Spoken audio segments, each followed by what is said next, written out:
All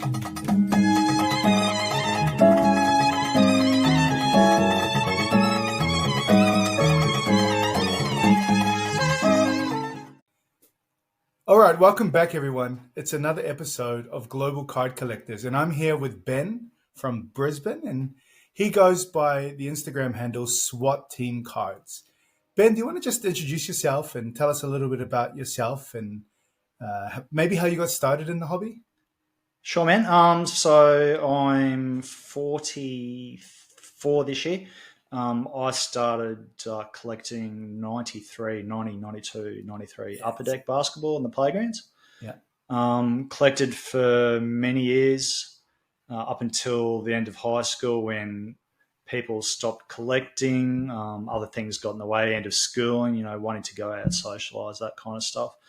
So sold out in 98. Came back in 2003 when the LeBron hype was massive. Bought a few boxes of 2003-04 Upper Deck. Had some nice cards out of that.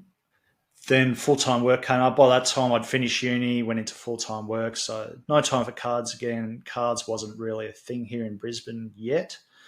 There wasn't really access to cards. Everything I had to do was just like buy cards blindly off sellers in the US and have them imported back here, and that was a big drama.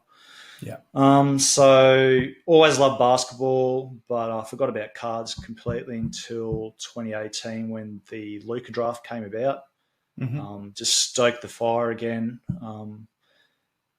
Looking at all the coming back from 03 to 2018, it's just a massive change in cards, like what parallels were available, just like the types of cards that were available, collector groups that were available. So you had people to socialise with that weren't necessarily your friends that you see every day. Mm-hmm. And since then, I've just been headfirst into it. Instagram I found to be great. A lot of podcasts.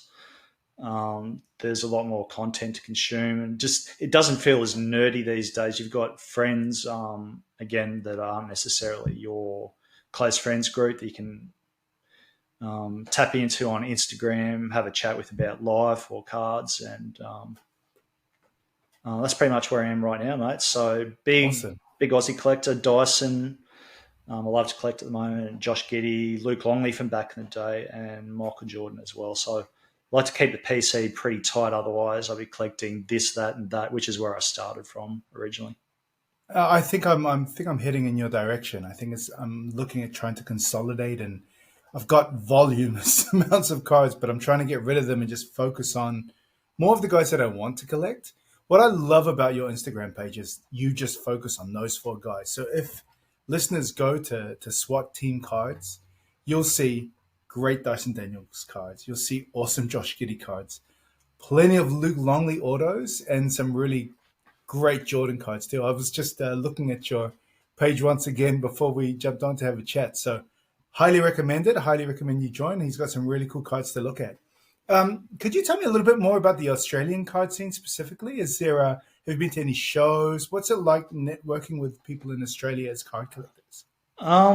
Australia is a big base. Unfortunately, where I'm in Brisbane, it's pretty dead. We don't get card shows. We've had one since COVID. Wow. And that obviously didn't attract interest from the marketers and sellers to come back again. So if you want to go to a great card show, Melbourne has stacks and stats. Sydney's really great. Adelaide, Perth. So in terms of basketball, I do a lot of collecting for the PC through eBay, ComC, usually from US sellers, and then I have it shipped from SMC back home. So there's one really good card shop in Brisbane, SJ2K, that is behind basketball. They're basketballers themselves, but apart from that, it's just building a network of friends to try and keep eyes on cards that I want, and likewise. So Brisbane bad, but Australia's fairly good in general. I mean, it just keeps growing month by month, year by year. Yeah, maybe in time they will kind of spread to Brisbane too. I think it's just a matter of time, right? I hope so, at least. Yeah, it's a bit of a bummer because Brisbane's the 3rd biggest city in Australia. We just, like, on an island for card collection at the moment, like, Pokemon is huge, huge. Rugby league gets a fair bit of following as well. AFL does, but basketball, even though we've got an NBL team here, basketball is extremely popular. It's just not to the point where you'd expect it to be of an Olympic city at the moment. Yeah, wow. I wonder if that will maybe bring some more interest to cards then. Who knows? But I guess it's just something that's going to slowly build up over time rather than something that's going to splash into the market and change it, right? Yeah. Yeah, I was wondering as well, and I did ask you this question before we get started. In fact, let's do this first. Maybe, do you have a few cards of yours that you'd like to show off? Because I looked at them again. So if you have any from your PC you want to man. Show us, that'd be great. We can start. So mine's I'm not going to blow people apart on budget collector, so to speak, but I do have a few favourites that I'd like to show off, if that's okay, good sir. Of course, man. Of course. So we got the 2020 iMac jersey numbered signatures, Luc Longley. Nice. So nice patch piece there from their black pinstripe days, which they wore for 2 seasons. So those pinstripe uniforms are beautiful, man. I really love those. Yeah, they're just. I think they're top shelf. They should bring them back more often. You know, that was really good. So that hit I was really happy to get that because that was when I was in high school. Loved basketball. I was frothing for basketball day and night, and obviously, as a young kid, I consumed so much Chicago Bulls. So that's a really special card, and I like that. It's probably my favourite one. So is that numbered as well? That Longley? That looks like it's numbered 2 to 13. Wow, so great. The strange thing about that is there's a little story behind it. I was watched a break, and I can't remember where it was from, and they pulled another Luc Longley iMac from it, and I was sniffing on eBay for them to sell it. That never came up, but this one came up from a Filipino seller who obviously didn't really care for Luc Longley. It was a really high bin at the time, and I was like, nah, I'll let it go. So bin halved a day later, and it was still too high for my liking, but then I submitted an offer. It was accepted immediately, and it's in my hands, and I'm very happy. Otherwise, someone else would probably have that. So yeah, perfect, man. Well, so that's cool. What else you got? Yeah. Giddey, who I don't know if you watched did you watch the Lakers Bulls today at all? I saw a little bit of Giddey, and I saw a little bit of White as well. They both played really well. But almost a quadruple double today from Giddey, mate. Really? Yeah, he had 8 steals, so 2 steals off the quadruple double. But that's a recon draft night signatures 2 to 5. Wow. No, 3 to 5 sides jersey numbered. Wow, that's awesome. Super happy to get this. I lurked around on eBay for a while, and it finally came up. Again, I don't like to spend too much on cards because I've got a family, got a mortgage, that kind of stuff. So I usually just spend a limited amount. This card came up. I was right. I'm going to put in my Godfather bid, so to speak. If I get it, awesome. If I don't, then it wasn't to be. Yeah. So the Godfather bid got it. Then the card went to the eBay authentication center because it was over a certain price. I followed tracking, and it didn't go to the authentication center. It went to somewhere in Orlando. I was like, man, what is going on? So you get nervous because it's a card I really wanted. Yeah. I would have been devoed. So I followed up with the seller, who was really good and communicative, and he came back to me and said, look, mate, I'm sorry. You've been sent a $20 card, and the other recipient is going to receive a Giddey. And I was like, man, this isn't good. Yeah. So he obviously communicated with the other dude who'd bought another card at the same time. He was good enough to return it, and I got it in my hands a month later. Wow. Those are the fears of eBay, right? Like, you're just like, this is a big reason why I'm so reticent to even think about eBay, which is why I prefer ComC in many ways, because those in-between bits with shipping, absolutely they're scary. That was my worst story. And I don't know the dude who had the card who received it originally, but shouts to him for his honesty as well. Mate, he could have easily resold the card. So yeah, good people in the hobby, mate. That's true. Reeves straight to the cup, plays it in. take the lead. Bulls are out of timeouts. 2 seconds left. Giddey for the win. Go! My God! I cannot believe this! Elizabeth!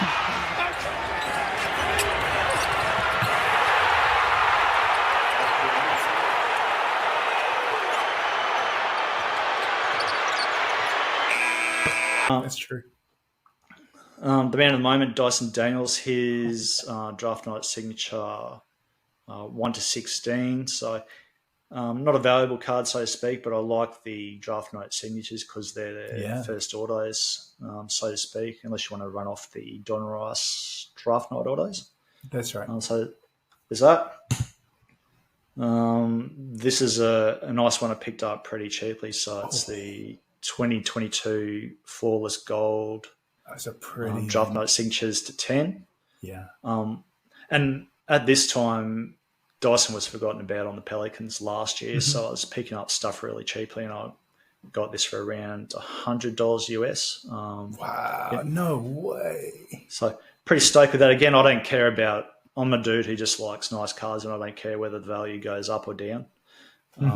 But it's probably worth more than 100 now, so I'm happy I got it. Comfortably, mate. Comfortably. Happy I got it when I did, bro. Yeah.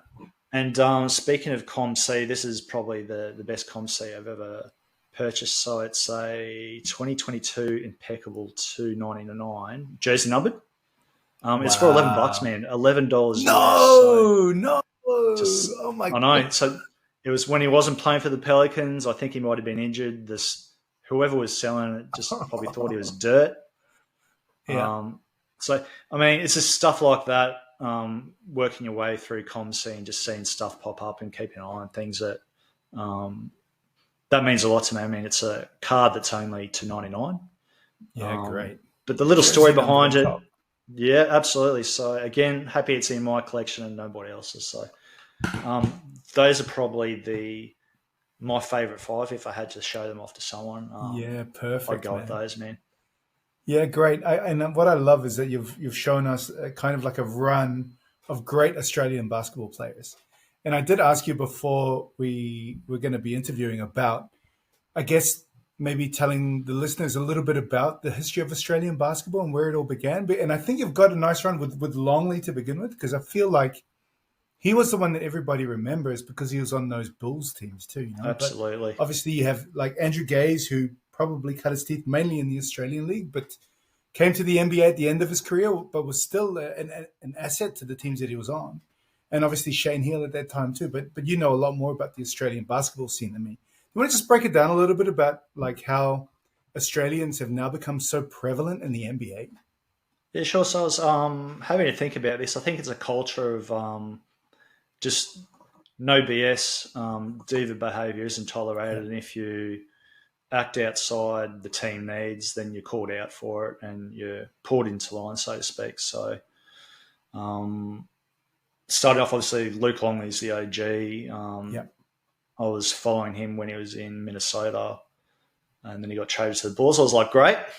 Yeah. But then Michael Jordan wasn't on the team at the time, so that was a bit of a bummer. Right. But his success with Chicago stoked the collecting fire for me. And I think his success just inspired a lot more Aussies to, try their hand at basketball and come through the ranks. So Luke's a really good, down-to-earth dude. People see that. They want to play like him, behave like him as well. So he's the first dude. You've mentioned Gazy and Teal, which they probably their stints in the NBA weren't extravagant by any means, but they obviously stoked the fire a little bit more. So the next Aussie dude in line who had a lot of success was Andrew Bogut. Had a good collegiate career in the States, and then he got drafted number 1. So that was when basketball in Australia took a big sharp rise. Like if an Aussie got drafted number 1 over the US, then there must be other good players around here. So he was another dude who played to the team, didn't act like a prat. for most of the time. Defended well. Just Great play within, defender. yeah, Great defender. play within his means. Then almost at the same time, you got Paddy Mills. Yeah. He's still playing now, man. That's right. He's probably like Gazy's got his GOAT status in the NBL. For Aussies in the NBA, I guess Paddy's setting the benchmark in terms of longevity, just being a sportsman, doing what the team needs and not worrying about yourself. So he's another dude. Matthew Dellavedova, who's cut from the same cloth, came from St. Mary's as well in the US. Just did what needed to be done, did all the dirty work. And then Aaron Baines as well, who... That's right, yeah, Baines is Celtic, yeah. Yeah, he came in, he started at the bottom with the Spurs, then he got a championship with them and worked his way to decent contracts with other teams before he came back to the NBL. So when I reflect on the Aussies that have plied their trade before what we're seeing now, those are the dudes that stand out to me. Respectable, everyone looks up to them. Put in the hard yards. Don't act like a diva. And that's pretty much it.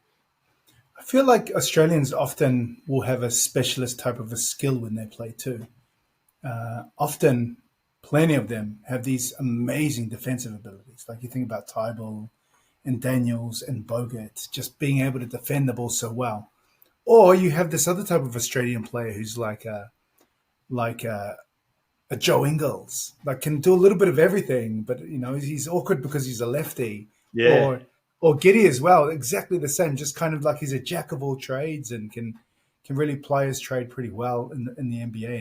And I think Giddey being moved to Chicago was the best thing for him because now he's got the freedom to be able to have a lot of court time, and he's just been destroying it this year. He's been playing great. The last 2 months he's been doing really well. I think Zach LaVine getting moved allowed him to be on ball a little bit more. Obviously, Lonzo's been a bit injured as well.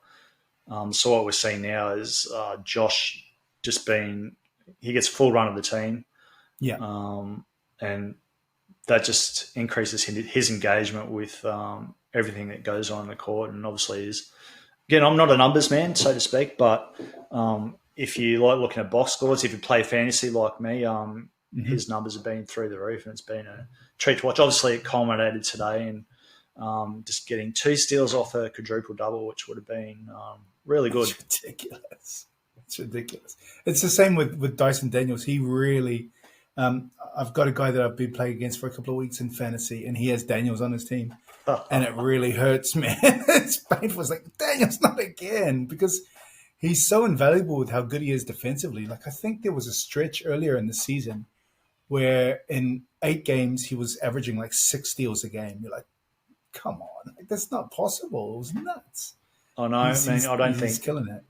I don't think anyone saw that coming, mate. Like he was a good fit next to Trey, where he'd be relied on primarily for defense, not so much for shot creation. But everything's just like no one could have expected him to be playing as well as he did now and be as valuable to Atlanta. So.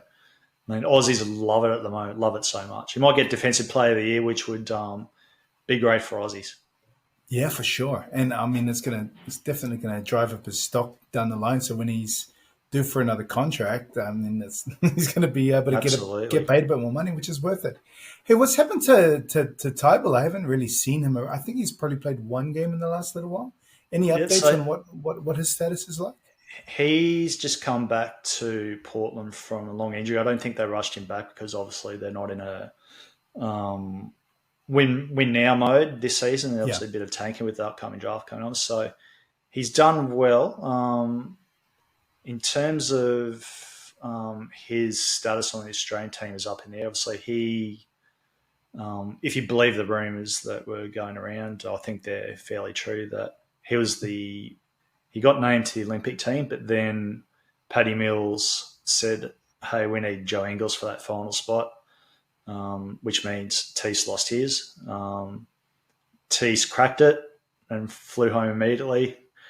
And I don't think he was in a good headspace then. But then I've seen recent interviews where the new coach of the Australian Olympic team, Adam Capehorn, said he'd love Teese back in the fold and he'd approach him to see if he wanted to come back. So who knows where that'll go? I'm not too sure, but he's just playing with Portland right now. He's getting maybe 10 or 15 minutes, but into the season, he looks healthy enough, and hopefully he gets a bit more run next year. Yeah, I agree. He's a fun player to watch play too. And obviously the defensive ceiling is really high with him as well. So hoping the best for him. My theory on the Australian sports people, being a Kiwi and coming from New Zealand and seeing Australians in pretty much every sport we play, I think there's something to be said about their grit and their work ethic and just like their staunch assessment that they're just going to say no if somebody thinks they're better. Like, no, they're going to beat me first. It's kind of like a Dellavedova type thing where, he's not the most physically gifted player, but in that final series when he went up and he was guarding apparently the best offensive player in the world and he's able to lock him down and not really be known as a defensive player. That's what I always associate with Australian sportsmen. Joe Ingles kind of the same. Like he knows how to bother people and annoy them and just make them kind of lose their sense of the game. Like I've seen a few interviews with players who played against Joe Ingles and they're like, I hate this guy the most. I think it's Paul George absolutely hates him because he just knows how to just needle him and get under his skin. And I think that's a reason why the Australian players are generally quite good because they're smart enough to understand how the game works. They might not have the physical attributes of these super athletes in the NBA, but someone like Joe Ingles has made a career out of sticking to his strengths, playing smart basketball, and just having that mental toughness to just either needle a person so that he doesn't really play as well as he should, or he's able to just pull it out the bag like Dellavedova and play an amazing few minutes in a game which can turn the tide. I think that's something definitely that I've noticed over the years of Australian sportsmen. They never give up. They're tenacious and they love competition. They love it. What do you think? Absolutely. 100%. Like Aussies, we don't generally have the athleticism pools that, large countries like the US have to get players from. So you try and work on what are the 1%ers that I can be better at that will get me on the court. So this is why you have your Delhi's going crazy in the Delhi game against Curry. You've got Bogut thinking to himself, hey, I don't need to average a double-double. I'm just going to play some strong defense, make some passes, agitate some people, set some screens for Steph in Warriors. Paddy Mills, just a great teammate, a great towel waver sometimes as well. Yeah. So you're definitely right. And defense is probably still undervalued a bit. So from an Aussie mindset, if we're working hard on defense, that's what's going to get us an opportunity to get on the court, maybe ahead of someone else. Yeah, I agree. I think the Australian DNA is something that New Zealanders aspire to have. And when we do beat you guys, it's normally because we're like, no, we're not losing this game. Finally, and you think about it in all kinds of sports with us, but we can't really match you guys in basketball, really. I do think there is hope for the New Zealanders because we have a team in the NBL. And because basketball is becoming more popular, we're already seeing a whole bunch of young kids going and playing college basketball in the States and are even on some people's draft ladders for the next couple of years. So hoping that Steve Adams is our version of Luc Longley and can bring more youth to come through. But again, Australia's got a bigger population than even us. So I don't think we're going to have nearly as many people in the NBA moving forward. We should give a shout out to Steve as well, because although he's a Kiwi, I guess he's Aussie adjacent as well, and he's just built. He's built from the same mold as well, man. He's great. Just no nonsense, just gets the job done. Awesome teammate. So again, even though he's a Kiwi, I know he's got a decent Aussie fan base as well, and especially when he was in OKC, a lot of people followed what he was doing. So. And here, New Zealand's got outside of their NBL team, they've got a really good second tier competition as well now. So, yeah, it's not bad actually. It's pretty popular too. So I think because this new generation prefers basketball to rugby, a lot of them, that competition's doing really well. It's like, I wouldn't say that they're massive stadiums, but they're filling them up at a good clip because they're not basing them in the big cities. They're putting them in like kind of semi-rural towns, so it becomes an OKC-esque type thing where everybody from the town goes to the game in the weekend kind of thing. So it's doing pretty well. Yeah, good. Does that worry you if the All Blacks aren't as getting many people coming through the junior ranks, mate? Like, what's going to happen? Oh, I don't know, mate. I don't know. It's not going. I don't think the All Blacks will ever be what they were like 10 years ago. It's just really hard to replicate because all of these other countries have caught up to us and they don't want to let go. And in fact, they're trying to push the game forward. So even now, when you look at the Australian team, they're really putting a lot of time and effort and money into developing their players for this next Lions tour that's coming up later on in the year. So I have a feeling the Aussies could sneakily win it. It's all, again, back down to planning, making sure that you're ready to go. But when the game gets on, like just that Aussie sense that we're going to win no matter what, like no one thinks that we're going to win, but we'll do it anyway, is something that I can say that obviously I want the Aussies to win against the Lions. You always want the team to beat the Lions. There's no doubt about that. But I think they're doing really well in Super Rugby this year. They've got a good squad. They've got a great coach. They could do it. They could pull it off. But I'm trying to keep my expectations low because they could get blasted by the Lions, but they could also be really competitive and they could also win. So it'll be a fun series for sure. Be interesting. I've been waiting for a Bledisloe win for, it feels like, is it 10 or 15 years now, man?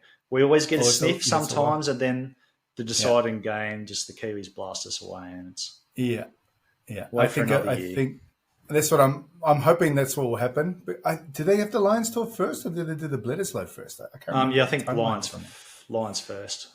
It could be good or bad for them. Not really sure how that one plays out, because they might get a lot of confidence if they win the series, or they might get a lot of injuries. So it's probably better for us in the long run because that takes its toll on players, those big matches, But I think the same for a lot of Aussie sports in general. Do you collect any other Australian sportsmen's cards? No, so I like to keep my PC tight again, just because if I've went to other sports, like I'm really into NRL. I'm a rugby league player myself. Oh yeah. And if I went to start collecting NRL cards, I just go deep down the rabbit hole again of wanting this, that. NRL's got some really nice products at the moment. That would be something I would consider if I wanted to collect outside of basketball. So it's just those for now. I know you collect cricket, a little bit of cricket as well. I've heard I do. Some podcast stuff there previously. Yeah. I know that's getting a little bit more popularity in Brisbane. I see cricket product coming up on shelves a bit more. But no, normally I just stick to. I'm a little bit OCD in what I like to keep and how I keep it stored in binders and whatnot. So keep it at the 4 players I like to collect, and that way I can focus on which cards I want to pick off eBay once they come up, and that makes me happy. But I like following other collections as well. So I've heard people on your podcast before who talk about cricket. Rugby union. There was a dude who was into wrestling, which got me into your podcast to begin with, mate. And I'm very happy to follow people's wins when they get cards they like, and I like following how different people like to collect and change their collection over time. It's really enjoyable. Yeah, and I think where you're quite disciplined in doing that, when I interview a new person for wrestling, I need to get one for myself.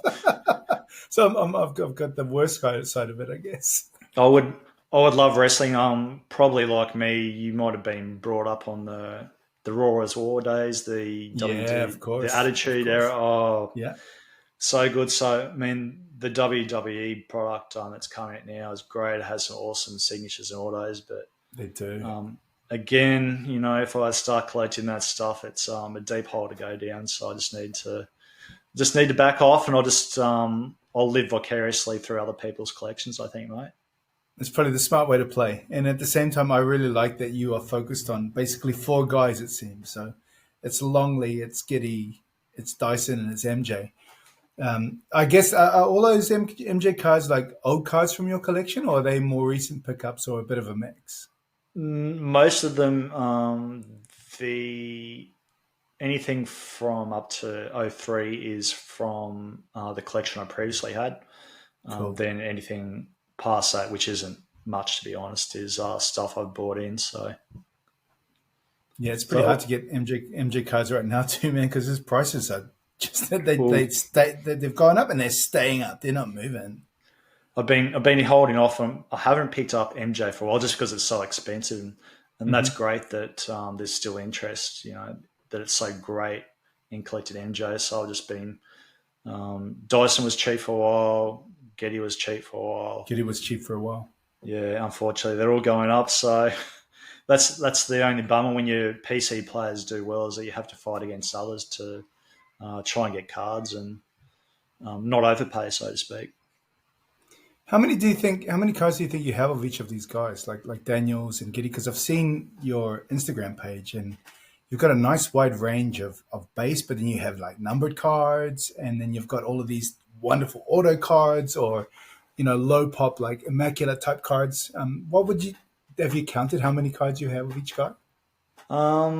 No, at an estimate. So for Dyson and Giddey, again, I try to limit myself just to their rookie year, chase the numbers from their rookie year. So anything from Hoops, Donruss, Optic, Elite, Prism, and one. And then you got those recon autos. Yeah, you got the recon autos. Yeah, absolutely. So just again, probably what you don't see on my Insta is just the lower quality, just parallels and stuff like that. So at the moment, I might have a binder of maybe say 100 to 150 each of Dyson and Giddey, and probably a bit more of Luke because obviously his base cards are cheaper to buy and so forth. And MJ I'd have maybe I want to say like 400 to 500. Just oh wow, cool. Yeah. And the best thing about MJ that I've been really getting to at the moment is his baseball stuff. So no one really cares for that era, but that's when I was loving basketball so much, and it hurt me so much when he went to baseball. But being able to collect the baseball stuff just brings up good memories of when I was a carefree teenager, and I'll be able to look back on it, following all the hype and hysteria, and then it brings me back to when he played his first game against the Pacers again, and what a good time that was in my life. So yeah, I agree. Out of those baseball cards, do you have? I think it's the Upper Deck one, and it was like a semi-promo card, and he's in that red uniform, and it's a real close-up of him in the batting cage. No, do you have that one? Yeah, that's the one that I've been looking for too. I'll have to keep an eye out, mate. I've just bought. Where am I looking up? So just behind me there, I just bought a few boxes of 99 Top Prospects baseball. So in those, possibility of 10 Jordan autos, mate. There's bugger all chance that I'll get one, but it's like buying a lotto ticket. Wow. I'd like to have the dream that one day I'll open a pack and I'll be in there. And those are already on card. There's no redemption for it, obviously. Yeah, right? no, it's so I think Nat Turner made a post maybe about a month ago about all the on-card Jordans that were available from the 90s, and there was only pop one or two for the Jordan autos out of the boxes just there. So, which means probably there's a few still in the wild. So I've been buying boxes of those, and I open a pack here and there just to hope, mate. So I'll definitely that's so cool. I'll definitely post on my Insta if I get something. So do you just open one like once a week, once a month kind of thing? Yeah, just whenever you feel like you're lucky. Yeah, cool. Just as a nice reward for a hard day. So I'm not someone to bust open a whole box just then and there. So I just take it easy, and that way I'm not spending so much either. I'm the same as you in that regard. It's like if I open up a whole box of cards, like it's an exciting moment, but it goes so quick. You might as well just do one a day or one every other day kind of thing, and definitely extends that moment to a little bit longer. You Yeah, appreciate every pack a little bit more, which is great. absolutely. Well, that's a nice little tip, man. So I don't want to steal any more of your boxes. So you're looking at 99 baseball upper deck, right? Yeah. So that's my thing Okay. for now. They're not too expensive on eBay. So I think boxes, when they pop up, which is I'm seeing every few weeks at the moment, it's about $80 US a box. So it works out to be Wow. 120 Aussie. So that's not too bad. I mean, again, just for the dream, whereas you could buy, in contrast to spending, $1,000, $2,000 on a sealed upper deck box from like the 2000s as well. Um, I think it's a good cheap investment just to have a bit of fun every now and again. Agreed. Agreed. And at the same time, like you're basically paying for that moment, right? The Yeah. excitement and the hope that you might hit it. Really cool. That's fun, man. Anything else you'd like to share about what you've been doing as a collector lately? Anything new or any thoughts that you have about collecting in general? Um, no, I'm really enjoying. I've said it once before, but I'm really enjoying the Instagram community. So before I got into collecting back in 2018, like I had no idea um, how popular it was worldwide. Made some good connections through Instagrams. Um, you get to see other people's collections. If you're looking for a card, you might see it on someone else's page, and then you might be able to see if it's available or not. So um, for me, that's probably the main thing that I've got going on with my collection is just engaging with people on Instagram, congratulating people on their wins when they get a nice card. Again, Brisbane's we're on an island, man, so I fight online to get involved in the hobby, so to speak. So love a card show here. Um, but no, that's pretty much it. I like your podcast as well, mate. So Thanks, man. I think you and John are doing a really really good job. It was nice chill vibe. There's no agenda, just nice conversations. I mean, I don't have any interest personally in cricket, rugby union, TCG, that kind of stuff. But I've listened to all those collectors talk about their collections and have conversations with you and John. I think it's really good. I think the dude who drew me in, I think it was June last year, the guy who made friends with Bushwhacker Bill. Oh And yeah. man, Shannon, yeah. man, I thought, man, this is so random. Like, what's going on? So I listened to the podcast. I really liked it, and I've been a big fan since then. So shouts to people like who just make good content, put other collectors out in the sphere, allow us to have conversations and just have a bit of fun, so to speak, man. Yeah, well, it's been I've been looking forward to this episode, as I said before, because I really do have a fascination with the Australian basketballers and how successful they've been able to be in the NBA because of all of those intangible things that we've been talking about with them. And I really like getting it from an Australian's perspective because obviously, if you're from there, you've got a vested interest in these guys, so you really do a really good, strong deep dive into what they're like. I think my favorite thing from this episode already is that Dyson Daniels you picked up for $11 on ComC. Incredible. That's ridiculous. It's so cool. So yeah, as you congratulate others on Instagram, I'll congratulate you on that card. Those are the kinds of finds that you love to show off. At least I do. When I get a big deal, I'm like, oh, guess what I did? I got this deal. So awesome, man. It's definitely fun to have a little bit of a look at your collection. Our listeners, again, it's SWAT team cards. I strongly recommend you have a look. I think Ben's organized this page very clearly. And what I like about it is that you stick to your PC. Me, I'm talking about all sorts of things all over the place. There's no real theme to my Instagram pages, but yours is very, very set. These are the guys that I like. And you've got some awesome cards. So I definitely recommend that people go and check out your collection.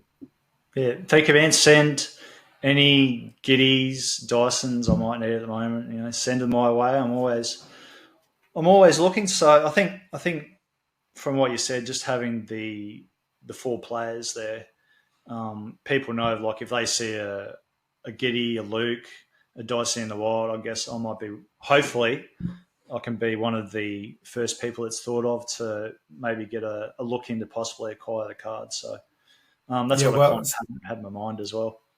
Nice. Well, I actually have a Dyson in my collection back in New Zealand. I don't know if you saw it. I got it graded by CGC. It's from Flux. It's a Titan Gold to 10. Oh, nice. and it graded a 10 from CGC as well. So we can figure something out later on if you're keen. Maybe, good. mate. At least it'll be in a good home. Absolutely. Perfect. All right, buddy. Well, I've had a great time having a chat with you. Is there anything else you want to say before we go? No, mate. Thanks for the invite. It's a blast to be on the podcast. Super grateful just to have a chat and talk to someone else who likes cards as much as I do. So, and shout out to the people you've had on the podcast before. So they've all been awesome. The Euro dudes you and John have had on, man, they know their stuff. They're super focused on how they like to collect, and I like learning from other people. I like seeing how other people acquire cards. You've got podcasts on people setting up card shows, which I think is super interesting as well. So, no, man, thanks to you, and keep plugging along with John. I can't wait to keep listening to further episodes after this one, mate. Perfect. All right. Thanks so much, buddy. We'll stay in touch. See you, man. See ya.